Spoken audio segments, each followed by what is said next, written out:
Assalamualaikum warahmatullahi wabarakatuh. Sahabat yang dirahmati Allah, mari kita dengarkan nasihat sufi sejenak untuk menyejukkan hati. Wahai para pejalan, mari sejenak kita berdiam, memusatkan pandang pada cermin hati.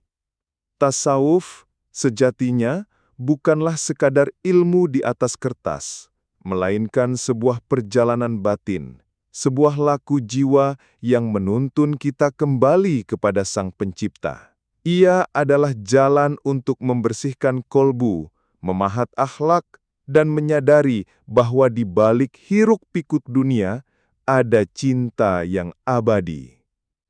Para sufi agung, dengan segala kebijaksanaan dan kedalaman makrifat mereka, telah meninggalkan jejak nasihat yang menyejukkan.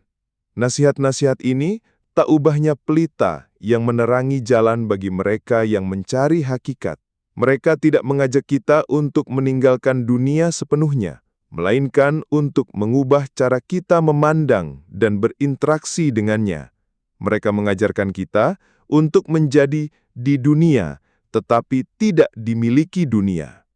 Mengenali keutamaan hati. Imam Al-Ghazali, sang hujatul Islam, pernah berkata, "Matinya hati adalah kebodohan, dan kehidupan hati adalah ilmu." Nasihat ini begitu mendalam. Hati, dalam pandangan para sufi, adalah pusat segalanya.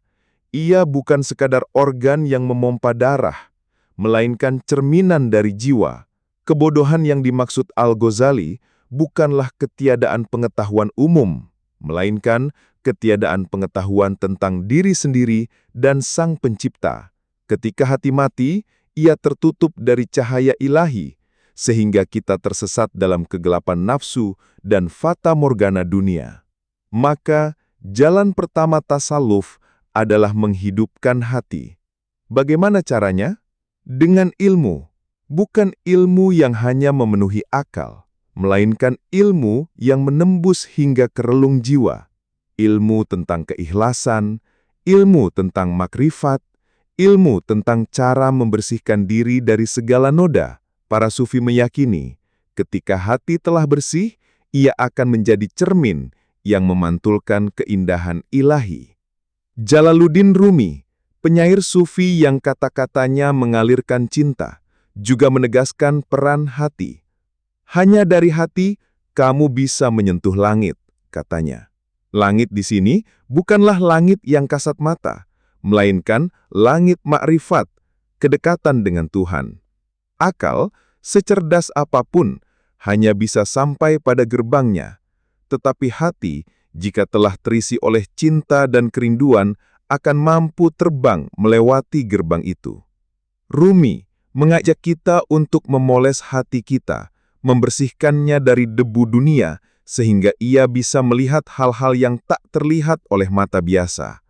Semakin sering kita memoles cermin hati, semakin jernihlah ia melihat kebenaran. Cinta, kunci utama jalan sufi. Jika hati adalah pusat, maka cinta adalah kuncinya. Rabiah Al-Adawiyah, sufi perempuan yang namanya harum karena cinta sucinya, memberikan teladan yang tak tergantikan. Ia menyembah Allah bukan karena takut neraka atau karena mengharap surga. Baginya, itu adalah ibadah seorang buruh yang mengharapkan upah. Rabiah menyembah Allah karena cinta dan kerinduan yang membara. Aku menyembahnya karena cinta dan rindu kepadanya, ucapnya. Cinta yang diajarkan oleh para sufi adalah cinta tanpa syarat, mahabbah. Ia adalah cinta yang melampaui segala pamrih. Ketika cinta ini bersemai di hati, ibadah bukan lagi kewajiban yang memberatkan, melainkan sebuah kebutuhan yang mendatangkan kebahagiaan. Zikir menjadi napas, sholat menjadi pertemuan, dan setiap langkah dalam hidup adalah persembahan bagi Sang Kekasih. Rumi lagi-lagi menguatkan hal ini. Dengan cinta, yang pahit menjadi manis, tuturnya. Cinta mengubah pandangan kita terhadap penderitaan. Kesulitan dan cobaan hidup tidak lagi menjadi musuh, melainkan jembatan yang mendekatkan kita kepadanya. Duri menjadi mawar, cuka menjadi anggur segar. Bahkan, kematian yang ditakuti banyak orang menjadi sebuah jembatan yang menghubungkan si pecinta dengan yang dicintai. Ini adalah puncak dari pemahaman tasawuf, di mana hidup dan mati, pahit dan manis, semuanya adalah manifestasi dari cinta ilahi. Meleburkan ego dan diri. Namun jalan menuju cinta ini tidaklah mudah. Ada satu rintangan terbesar yang harus dilewati, ego atau nafsu. Bayazid Bastami, seorang sufi yang dikenal karena pernyataan-pernyataan spiritualnya yang radikal, mengingatkan, pria sejati tidak melekatkan hatinya pada apapun selain Tuhan. Melepaskan keterikatan pada hal-hal duniawi, termasuk pada diri sendiri, adalah syarat mutlak. Nafsu, dalam pandangan para sufi, adalah berhala terbesar. Ia adalah induk dari segala keburukan. Ia membuat kita merasa penting, merasa memiliki, dan merasa lebih baik dari orang lain. Jalaluddin Rumi pernah berpesan, "Perkecillah dirimu, maka kau akan tumbuh lebih besar dari dunia. Tiadakan dirimu, maka jati dirimu akan terungkap tanpa kata-kata." Ini bukan berarti kita harus menghilangkan identitas, tetapi meluburkan ego yang seringkali menjadi penghalang antara kita dan hakikat diri. Ketika kita mampu meniadakan diri atau fana, kita tidak lagi melihat diri sebagai pusat dari segalanya. Kita menyadari bahwa segala kebaikan, kekuatan, dan bahkan keberadaan kita berasal dari Sang Pencipta.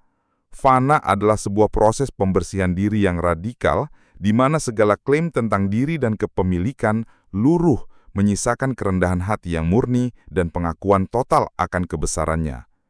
Disinilah jati diri sejati yang tersembunyi di balik lapisan-lapisan ego mulai terungkap.